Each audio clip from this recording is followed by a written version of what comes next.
আজ শান্তির রান্নাঘরে রান্না হবে পালং শাকের ঘন্ট। প্রথমে পালং শাকগুলোকে কেটে নিলাম, আর এইদিকে দেখো একটা পাত্রে সব গুছিয়ে রেখেছি পালং শাক, এদিকে আলু বেগুন, আর কড়াইতে তেল দিয়ে দিলাম।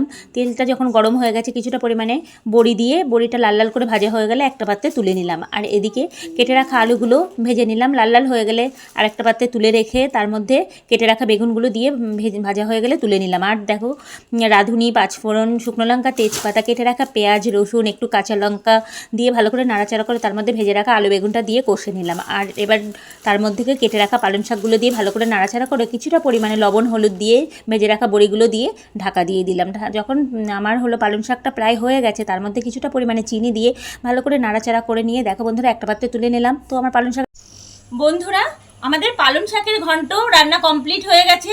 আসো মাকে খাইয়ে দেখি কেমন হয়েছে।